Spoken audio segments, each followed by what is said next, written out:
Hello friends, welcome to Sundar's lunch box. ఈరోజు మనం చాలా హెల్తీగా టేస్టీగా ఉండే రాగి ఇడ్లీని ఎలా తయారు చేసుకోవచ్చో చూద్దామండి. రాగుల్లో ఫైబర్ కంటెంట్ ఎక్కువ ఉంటుందండి. ఇక లేట్ చేయకుండా ఈ రాగి ఇడ్లీని ఎలా తయారు చేసుకోవచ్చో వీడియోలోకి వెళ్ళి చూసేద్దాము. ముందుగా పిండిని ప్రిపేర్ చేసుకోవడానికి ఒక గిన్నెని తీసుకొని దానిలో 1.5 కప్పు వరకు రాగుల్ని వేసుకోండి. తర్వాత ఏ కప్పుతో అయితే రాగుల్ని వేసుకున్నామో అదే కప్పుతో 30 కప్పు వరకు బ్రౌన్ రైస్ని వేసుకోవాలి. మీరు బ్రౌన్ రైస్ని వద్దనుకుంటే దోసల బియ్యాన్ని కానీ రేషన్ బియ్యాన్ని కానీ వేసుకోవచ్చు. తర్వాత 1/2 కప్పు వరకు మినపగుళ్ళని వేసుకోండి. అలాగే 1 టీ స్పూన్ వరకు మెంతుల్ని కూడా వేసుకోండి. ఇప్పుడు వాటర్ని పోసుకొని ఈ పప్పుల్ని 3-4 సార్లు శుభ్రంగా కడగండి. రాగుల్లో మట్టి ఎక్కువ ఉంటుందండి, అందుకని 3-4 సార్లు శుభ్రంగా కడగడం మంచిది.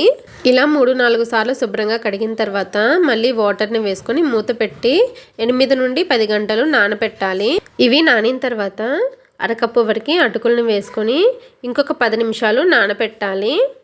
ఇక్కడ నేను రెడ్ పోహాని వేసుకున్నానండి, మీరైతే నార్మల్గా దొరికే అటుకులను కూడా వేసుకోవచ్చు.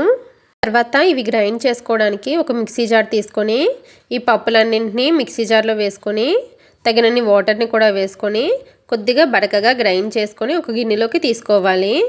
ఇప్పుడు పిండిలో రుచికి తగినంత ఉప్పు వేసుకొని చేత్తో 2-3 నిమిషాలు బాగా కలుపుకోండి. ఇలా చేత్తో బాగా కలుపుకోవడం వలన పిండి ఫర్మెంటేషన్ అనేది చాలా బాగా జరుగుతుందండి.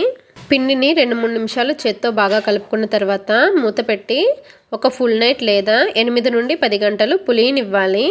నేనైతే ఒక రాత్రంతా పిండిని అలా వదిలేసానండి. పిండి చూసారా ఎంత చక్కగా పులిసిందో.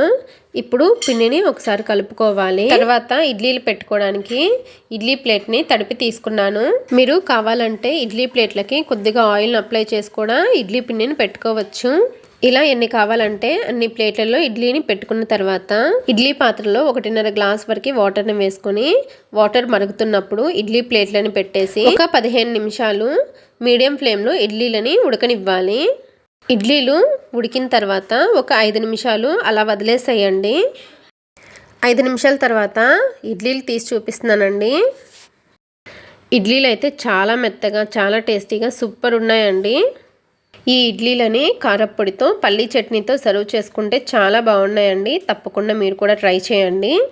ఓకే అండి, ఈ రెసిపీ కనుక మీకు నచ్చినట్లయితే సుందర్స్ లంచ్ బాక్స్ ఛానల్ని లైక్ చేసి షేర్ చేసి సబ్స్క్రైబ్ చేసుకోండి. Thanks for watching.